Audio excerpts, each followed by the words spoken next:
Building the future, schools and businesses team up to get students involved. Next generation, new faces to join Iowa basketball. From tragedy to comedy, a comedian finds the laughs in his life story. Keeping it cool. This weekend will definitely be a little bit different than the last. All that and more coming up right now on DITV.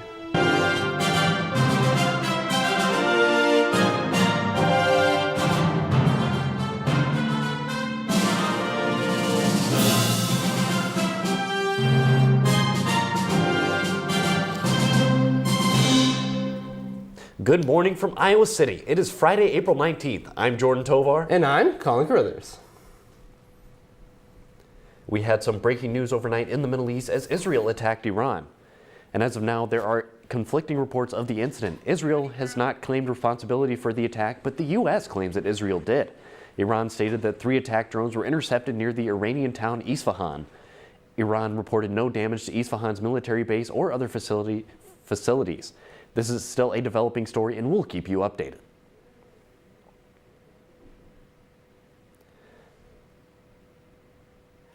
And now the third member of our team, Kara Doolin, is live outside to tell us today's weather story. Kara, what can we expect after these storms have passed through? Thanks, Jordan. It's definitely cooling off a little bit out here. I'm live outside now at the Old Kirkwood campus where it is currently 41 degrees. Today we're looking at a high of 57 degrees before cooling back down to 46 tonight. It'll be mostly sunny and a little bit breezy. Expect winds of 15 to 25 miles per hour this afternoon, but nothing compared to Tuesday's storm. I'll have the forecast for later days in a bit, but for now, I'll send it back to you guys in the studio.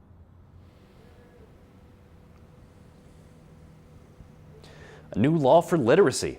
Lawmakers in the Iowa Senate have approved the K-12 literacy bill started by the governor Wednesday.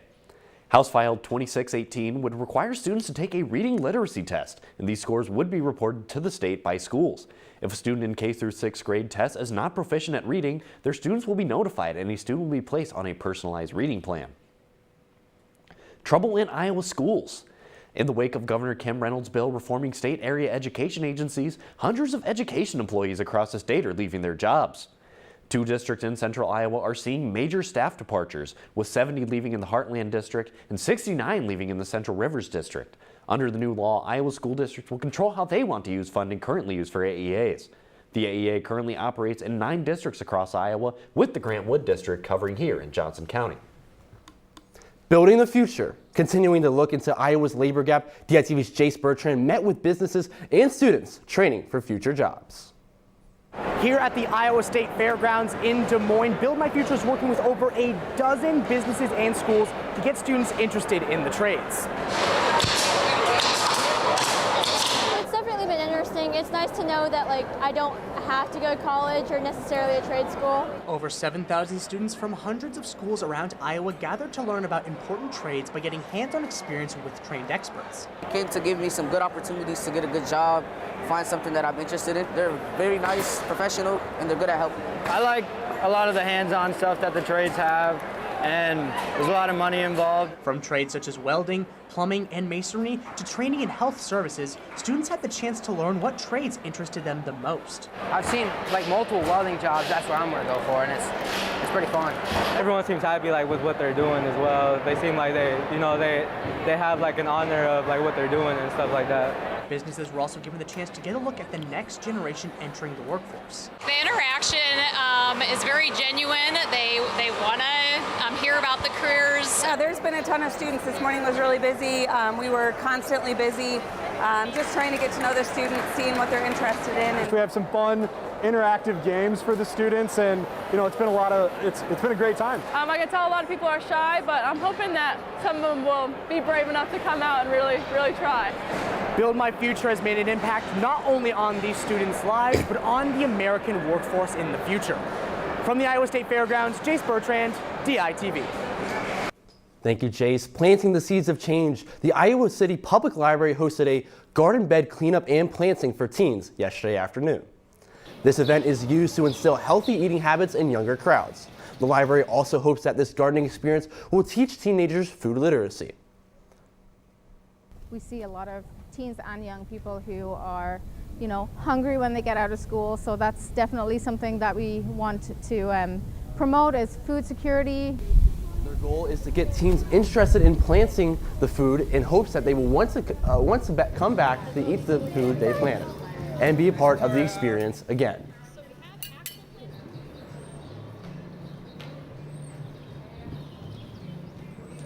Paddles up! There's a new addition coming to the Ped Mall for the spring and summer seasons. DITV's Hannah Lipsky is live outside with the newest attraction. That's right, Jordan. I'm live at the Ped Mall at South Dubuque and East Washington Streets at the new pickleball court. The downtown district and the city of Iowa City wanted something durable and sustainable for the space that anyone could interact with. And you can't currently see anyone behind me, but the court has been a big hit in the community. Oh, it's awesome. Me and my friends have been playing. We were playing yesterday, and now we're playing again today. It's just a fun activity to do with a bunch of friends, and it's just a good time.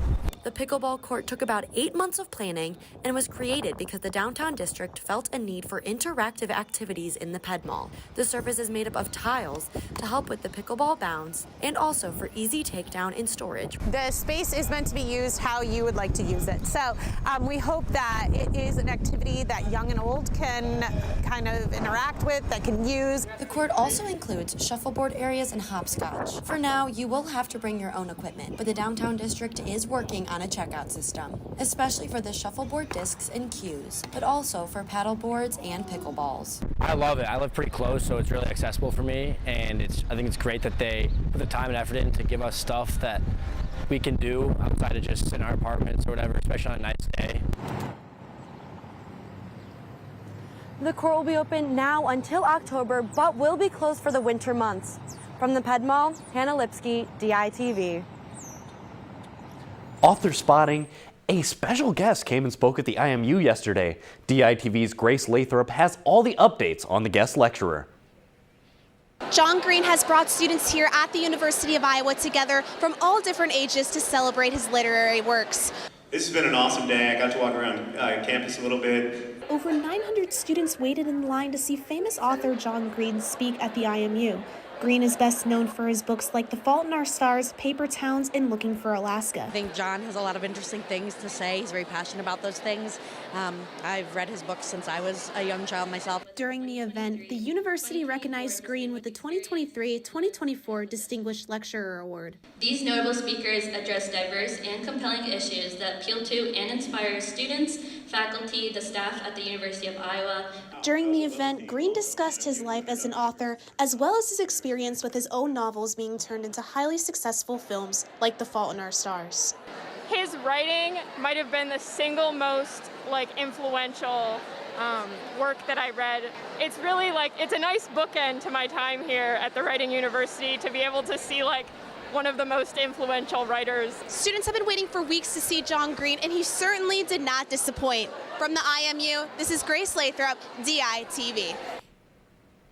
A change is coming to the south side of Iowa City, and people are not too happy about it. Kara, can you tell us a little more about what's going on?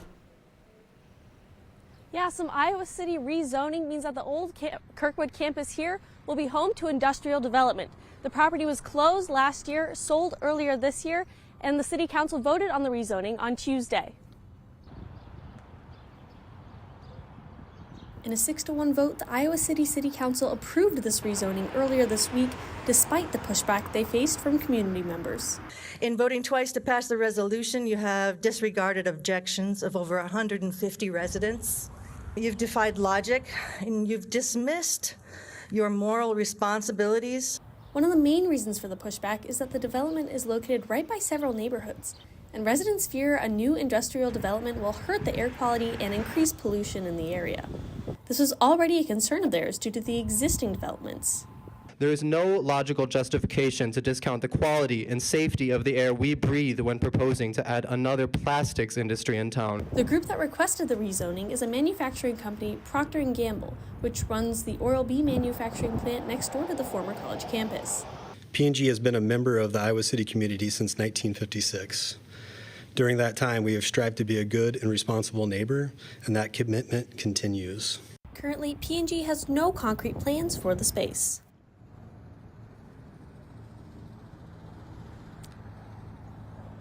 Now, there may be some uncertainty with what's happening to this space, but if anything is certain, it's that this weekend's weather forecast is going to be cooler than last weekend's.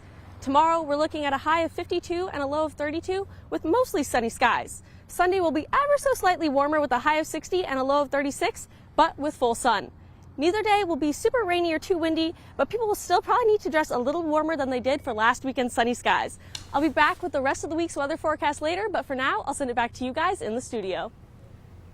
Thanks, Kara. Now, the Iowa women's basketball team had an absolutely electric season this year, and with that came the loss of huge star Caitlin Clark. But Colin, it looks like they might have found a replacement already. Absolutely, and as you kind of mentioned, while the season has come to a close, both the men's and women's teams are taking advantage of the transfer portal. Starting with the men's team, after 4 years at Morehead State University, guard Drew Thelwell has landed with the men's basketball team for his last year of eligibility. During his career with the Eagles, Thelwell averaged 7.1 points, scoring 881 in total with 339 assists and shooting 46.3% from the field. Thelwell quotes, "I was looking for the right fit, and with the Iowa coaches and overall program, I found it." And looking to fill Caitlin Clark's void, the women's basketball team has landed guard Lucy Olsen from Villanova. Olsen is the number 3 scorer in the nation with 143 three-pointers in her career and was named the Big East Most Improved Player last season. And sticking with women's basketball, after being drafted as the number 1 pick, Caitlin Clark is nearing a huge endorsement deal with Nike. The deal is presumed to be an 8-figure contract along with her own signature shoe. Companies such as Adidas and Under Armour supposedly also made deals as well, but with this deal, Clark would become the 4th active WNBA player with her own signature shoe with Nike after following Breanna Stewart, Elena Del Don, and Sabrina Ionescu.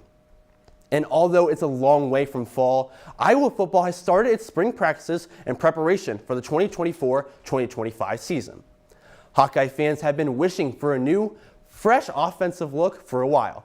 But new offensive coordinator Tim Lester wants to make sure they know the basics before they start getting tricky with their plays. We're trying to stick true to the system and having the guys learn, but it's been fun. I think we installed the plays we knew we needed, and then we've started to add a couple of the wrinkles, and it's easier to learn. You learn the alphabet, you can write a novel, but if you have to learn the alphabet first, And while the new offensive scheme gets figured out, defensive coordinator Phil Parker continues to be one of the best assistant coaches in the country. Parker and his defense returned 8 starters from last year and look to be even better. I just thought that the connection that they all had and saw the opportunities here. What could they do this year? How can we be better than we were last year? And I think the connection is really good with these guys, the way they've been together so long and playing together. It's hard to leave because once you leave, there's no coming back. The Hawkeye season opener is on August 31st against Illinois State. The University of Iowa baseball team defeated the Bradley Braves in a return to Duane Banks Field on Wednesday. The Hawks went down early with a first inning solo home run from the Braves. Iowa answered with three runs in the second inning, but Bradley rallied to go up 6 runs to 1, entering the bottom of the 6th. However, the Hawks surged back with 3 runs in the 6th, 2 in the 7th, and another 3 in the 8th. Iowa's defense held strong the rest of the game, not allowing any more runs in the final 3 innings to win 11-6. And Iowa baseball will start a 3-game home series today against Rutgers. Iowa baseball sits at 6-6 in conference play and will face 3-6 Rutgers. The Hawks have lost their past 2 Big Ten series and look to bounce back against the Scarlet Knights. Rutgers come into Iowa City on fire, winning 4 of their last 5 games and have 6 starters with a batting average above 300. Hawkeye softball will also host a series this weekend and look to end their 6-game losing streak against the Indiana Hoosiers. Hoosier softball comes into the series 7-7 in Big Ten play, but has been at the top of their game as of late, winning 8 of their last 9 games. The Hawkeye offense has been catching fire after the slow start to the season, but the pitching has struggled outside of starter Jalen Adams.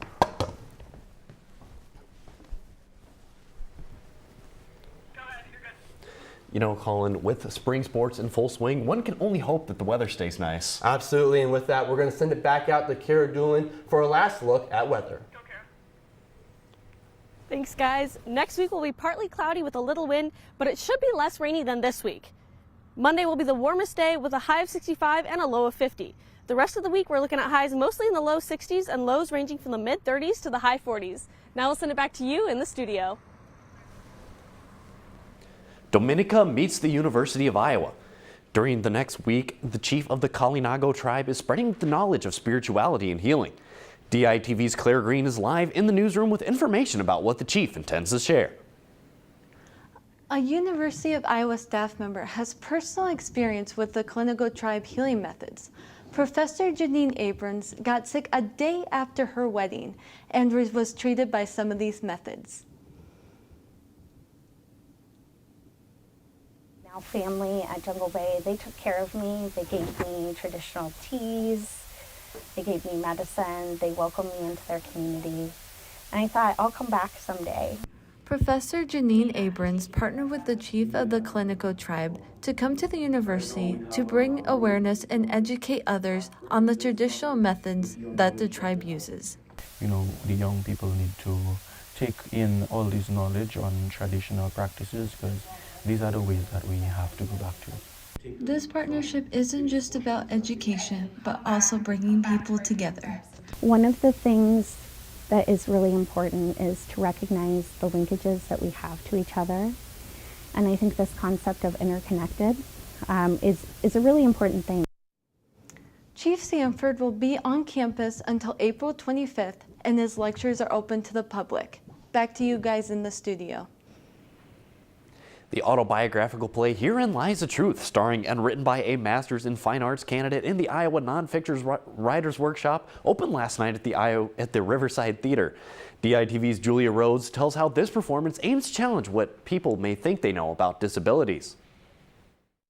I'm here at the Riverside Theater, where audiences will soon sit and watch as a man shares his story and the realities of living with a disability. Aaron Pang decided to write this one-man show about his journey with comedy and drama, detailing his experience with a spinal injury at 18 from a motorcycle accident. And I want to encourage people to question their own assumptions about what they think disabled people are and who disabled people are and what they're capable of. To captivate the audience, Pang sits down, walks across the stage, off the stage, and even shows certain physical therapy exercises he's done in his recovery. Aaron's work, there's something so alive and meaningful about his embodiment on stage, telling the story. Talkbacks after the shows on April 20th and 21st let audience members dig even deeper with prominent people in the Iowa City theater community who have helped Pang in his time with the Iowa Nonfiction Writers Workshop. I think it's just an opportunity for us to be in conversation, to create these communities, to raise disability awareness, but also allow for the community to ask questions of an artist like me. Experiencing not only a show, but a conversation may change the way people previously perceived disabilities and even the fears that come with asking questions. Disability is always portrayed as something to be sad about, but disabled lives are funny. Disabled people laugh, Audiences will leave Herein Lies the Truth laughing, crying, and deep in thought about their own perceptions of disabilities. From the Riverside Theater, this is Julia Rhodes, DITV. Back in time. The age of poodle skirts and jukeboxes were revived at Spare Me. During their 1950s themed bowling event last night, guests were fully immersed in the culture of the decade. This event allowed participants to bowl with 1950s themed drinks, music, and movies to celebrate. Spare Me has hosted several events this year that celebrate the decade, starting with the 1920s. These experiences aim to bring fun to the Iowa City community and serve as a reminder of the past for both old and new generations. Thank you for joining us online or listening on KRUI 89.7 FM. We are here live from Iowa City every Monday, Wednesday, and Friday at 8:30 a.m. and online anytime at dailyiowan.com. For Kara Doolin, Colin Carruthers, and I'm Jordan Tovar. See you again on Monday morning right here on DITV.